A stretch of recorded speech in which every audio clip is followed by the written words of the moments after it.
భగవతే వాసుదేవాయ నమ. మాఘపురాణము 18వ అధ్యాయము. ఈ అధ్యాయంలో పిసినిగొట్టు వ్యాపారికి మాఘమాస ఫలము కలుగుట. వశిష్ఠ మహర్షి దిలీపునకు పార్వతీదేవితో పరమేశ్వరుడు చెప్పిన పిసినారి వృత్తాంతమును ఇట్లు తెలియజేశాను.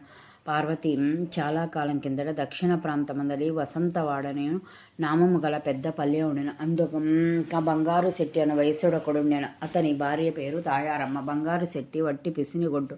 తనకున్న పిత్రార్చిత సంపద లెక్కకు మిక్కుటముగా నున్నది. కానీ అతడు ఇంకనూ ధనాశ గలవాడే. తన వద్దనున్న ధనమును వడ్డీలకిచ్చి మరింత సంపన్నుడయ్యను. కానీ ఒక్కనాడైనను హరిని ధ్యానించటం కానీ దానధర్మం చేయుట కానీ ఎరగడు. అంతేకాక బీద ప్రజలకు వారి ఆస్తులపై వడ్డీలకు రుణాలు ఇచ్చి అనుకున్న గడువుకు రుణము తీర్చనందున తప్పుడు సాక్ష్యములతో వాద్యములు వేసి వారి ఆస్తులను సైతమును స్వాధీనపరుచుకునేవాడు. ఒకనాడు బంగారు శెట్టి గ్రామాంతరము వెళ్ళాను.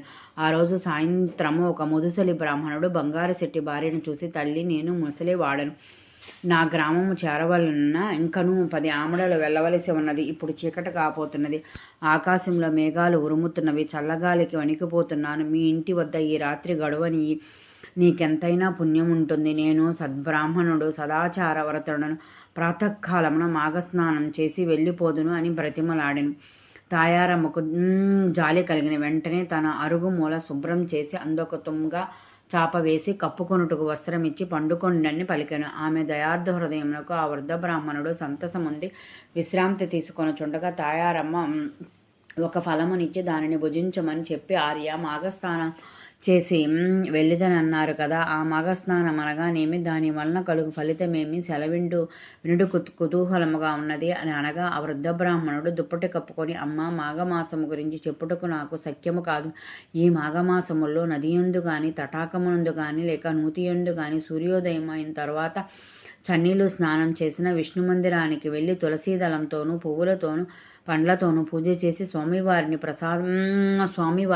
ప్రసాదమును స్వీకరించవలను. తరువాత మాఘపురాణము పఠించవలను. ఇట్లు ప్రతిదినము విడవకుండా 4 రోజులు చేసి ఆఖరున బ్రాహ్మణుడికి సమారాధన దానములు ఇవ్వబడును. అట్లు చేసిన ఎడల మానవునికున్న రౌరవాది మహాపాపములు వెంటనే నశించిపోను.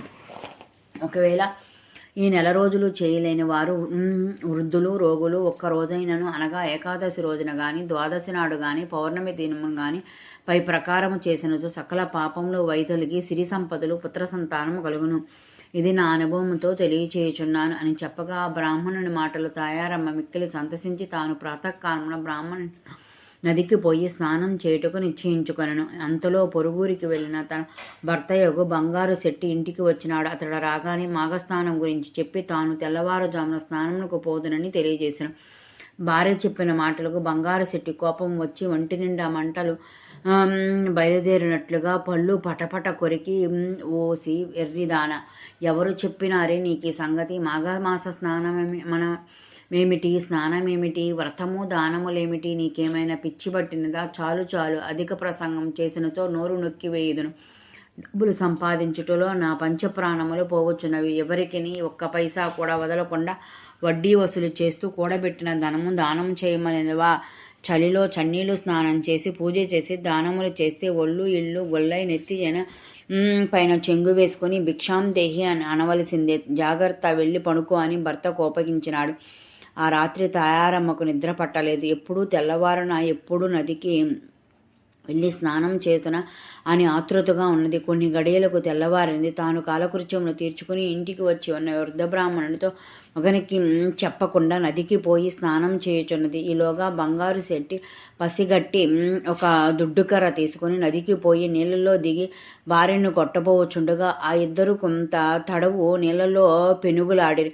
అటుల పెనుగులాడుచుండగా ఇద్దరు నీళ్ళలో మునగవలసి వచ్చును. అటుల మునుగుటచే ఇద్దరికి మాఘమాస ఫలము దక్కినది. భార్యను కొట్టి ఇంటికి తీసుకువచ్చినాడు. కొన్ని సంవత్సరములు జరిగిన తర్వాత ఒకనాడు ఇద్దరికి ఒక వ్యాధి సోకినది. మరికొన్ని రోజులకు ఇద్దరూ చనిపోవుటచే బంగారు శెట్టిని తీసుకొని పోవుటకు యమభటులు వచ్చి కాలపాసం వేసి తీసుకొని పోవచుండ్రి. తాయారమ్మను తీసుకొని పోవుటకు విష్ణుదూతలు వచ్చి ఆమెను రథంపై ఎక్కించుకొని తీసుకొని పోవచుండ్రి. అప్పుడు తాయారమ్మ యమభటులతో ఇట్లు పలికను,